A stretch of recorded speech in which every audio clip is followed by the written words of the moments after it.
지금 한국에서 가장 조용하게 그러나 가장 무섭게 바뀌고 있는 게 하나 있습니다. 석유 가격도 아니고 환율도 아니고 한국이 어디서 원유를 가져오느냐 그 지도 자체입니다. 5월 24일 한국무역협회의 4월 K스탯 통계가 공개됐어요. 그동안 시장이 이렇게 되고 있는 것 같은데? 라고 짐작만 하던 변화가 숫자로 정확히 찍혔습니다. 4월 한국 원유 수입량은 846만 톤으로 전년 동월 1096만 톤 대비 약 23% 감소했습니다. 사우디에서 들어온 양은 214.6만 톤, 미국에서 들어온 양은 214.5만 톤으로 사실상 동률이 되면서 한국 원유 수입의 투톱 시대가 처음으로 열렸습니다. 미국 전체 원유 수출도 4월에 하루 520만 배럴까지 올라왔는데 호르무즈 해협 봉쇄 전과 비교하면 30% 이상 급증한 수치입니다. 한국이 미국에서 수입한 원유는 전년 동월 대비 무려 75.8%나 늘었습니다. 그리고 이 변화 뒤에 시장이 잘 안 보고 있는 숨은 이슈 3가지가 깔려 있습니다. 첫째, 한국 정유사 설비가 중동산 중진류 전용 공장에 가깝다는 점. 둘째, 비축유 자체가 중진류에서 경질유로 바뀌고 있을 가능성. 셋째, 거리, VLCC 캐파, 리셀 가격까지 유조선 시장에 이미 이상 신호가 떴다는 점. 오늘은 이 변화를 단순한 무역 뉴스가 아니라 한국 증시에서 어떤 종목으로 돈이 움직이는지 관점으로 풀어드리겠습니다. 먼저 숫자부터 정확히 보고 가겠습니다. 2026년 4월 한국 원유 수입 데이터입니다. 한국 전체 원유 수입량은 846만 톤이었고 전년 동월인 2025년 4월에는 1096만 톤이 들어왔습니다. 한 달 사이에 약 250만 톤이 줄어든 셈인데 이게 약 23%의 감소폭이에요. 1톤이 약 7.33배럴이라는 점을 감안하면 약 1832만 배럴이 한 달 만에 덜 들어온 것입니다. 호르무즈 해협 봉쇄와 중동 공급 차질의 충격이 대체 도입으로 다 메워지지 않았다는 사실이 이제 통계로 확정된 거예요. 그 안에서 결정적인 변화가 따로 있습니다. 사우디에서 들어온 원유가 214.6만 톤, 미국에서 들어온 원유가 214.5만 톤입니다. 차이는 단 0.1만 톤, 사실상 동률입니다. 두 나라에서 들어온 물량을 합치면 한국 전체 원유 수입의 절반을 넘어가요. 즉 한국 원유 지도가 중동 중심에서 사우디 더하기 미국 투톱으로 사실상 처음으로 재편된 것입니다. 미국 쪽 데이터를 같이 보면 그림이 더 분명해집니다. 미국의 전체 원유 수출은 4월 기준 하루 520만 배럴까지 올라왔습니다. 호르무즈 해협 봉쇄 전인 2월에는 하루 390만 배럴 수준이었으니 30% 이상 급증한 것이죠. 미국 정제유, 그러니까 디젤, 항공유, 휘발유 수출도 하루 820만 배럴까지 늘면서 사상 최고치를 찍었습니다. 그리고 이 중 상당량이 한국으로 들어왔습니다. 한국이 미국에서 수입한 원유는 전년 동월 대비 75.8%나 증가했어요. 다시 말해 호르무즈 해협이 막힌 자리를 미국 셰일오일과 정제유가 빠르게 메우고 있다는 것이 이번 K스탯 통계의 1차 결론입니다. 여기서부터가 진짜 중요합니다. 미국산 늘면 좋은 거 아니야? 하고 단순하게 생각하기 쉽지만 한국 정유사 입장에서는 수익성이 깎이는 변화입니다. 이유는 한국 정유사의 설비 구조 때문이에요. 중동산 원유는 점성이 높고 황도 많은 중질유이고 미국산 셰일오일은 가볍고 황이 적은 경질유입니다. 한국은 자원이 없는 나라이기 때문에 저렴한 중동산 중질유를 사다가 다양한 석유 제품을 뽑아내는 방향으로 산업을 키워왔어요. 그래서 수조 원을 들여 만든 것이 탈황 설비, 중질유 분해시설, 잔사유 처리, 황회수 등으로 구성된 이른바 고도화 설비입니다.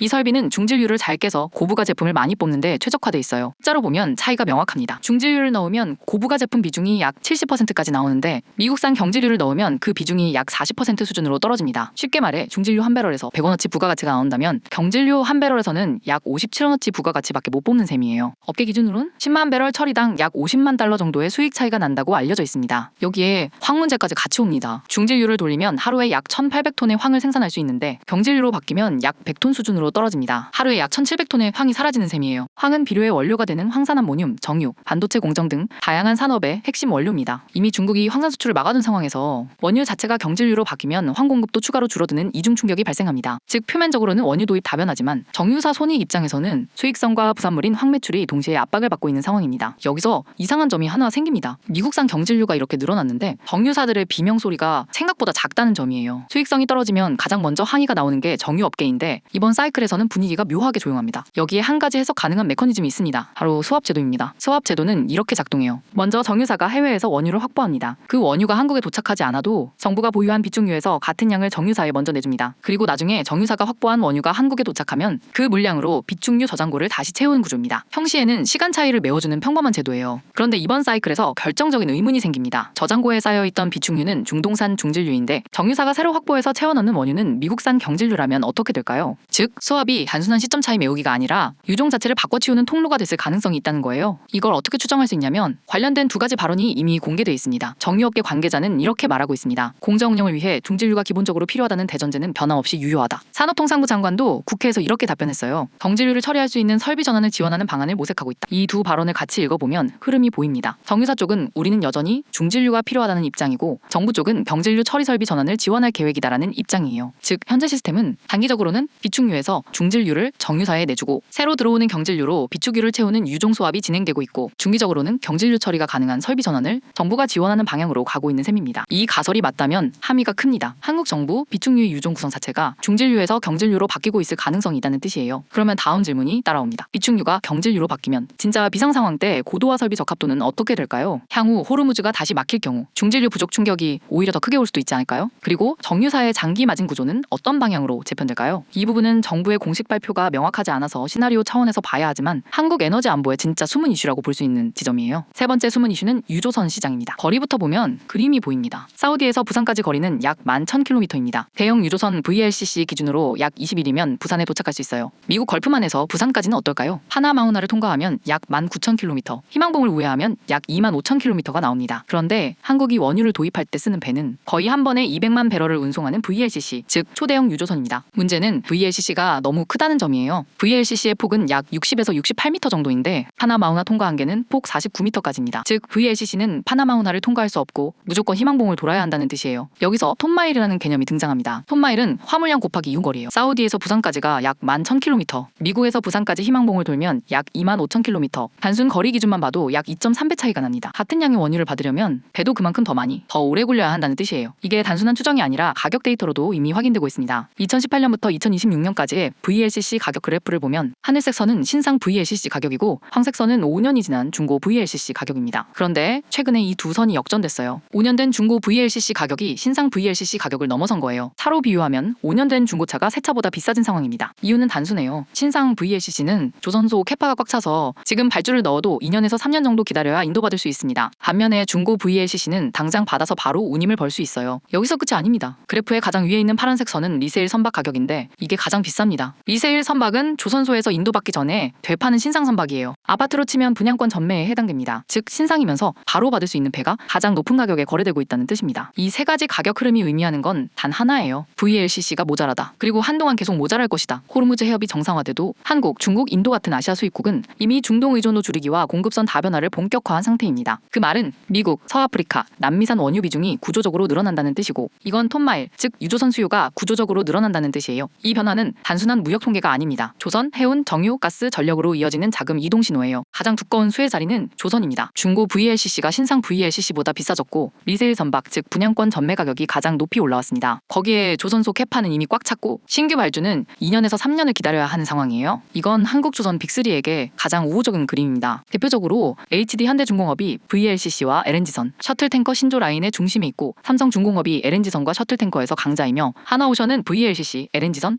해양 플랜트까지 동시에 노출돼 있습니다. 여기에 중형 탱커와 MR탱커 라인의 현대미포조선, 그리고 그룹 지주 차원의 수혜를 받는 HD 한국조선해양도 같이 봐야 합니다. 이 라인은 호르무즈가 풀려도 톤마일은 안 줄어든다는 한 줄에 가장 길게 수혜를 받는 자리입니다. 운임 사이클 수혜는 해운입니다. 배가 모자라면 운임이 오릅니다. 유가가 단기적으로 흔들려도 운임 구조 자체가 한 단계 올라가는 사이클이에요. 대표 종목은 컨테이너 중심이지만 글로벌 해운 사이클의 대표주인 HMM, 벌크선 중심으로 운임 사이클에 동조하는 페노션, 그리고 가스선과 탱커에 노출된 대한해운입니다. VLCC 운임을 직접 받는 한국 상장사는 많지 않지만 해운 운임 사이클 전체가 들리면 같이 움직이는 자리예요. 차별화 수혜는 정유 라인입니다. 단순히 정유주가 다 좋다가 아니라 정제 마진과 재고이익 레버리지가 큰 회사, 그리고 중진류 확보 능력이 있는 회사가 차별화된 수혜를 받습니다. 대표 종목은 SO입니다. 사우디 아람코가 모회사라는 점이 결정적이에요. 중동 중진류 안정 확보와 정제 마진 레버리지가 동시에 들어오기 때문에 이번 사이클에서 정유주 중 상대적으로 안전한 자리입니다. GS는 GS칼텍스를 보유한 지주회사로 정제 마진과 윤활기유 비중이 중요하고 SK이노베이션은 정유, 윤활유, 배터리 분리 같은 구조조정 모멘텀이 함께 있는 회사입니다. 구조적 수혜는 가스, 전력, 인프라 라인입니다. 원유 변동성이 커질수록 LNG 도입 단가 재산정과 가스, 전력, 인프라 투자 확대가 같이 동반됩니다. 대표 종목은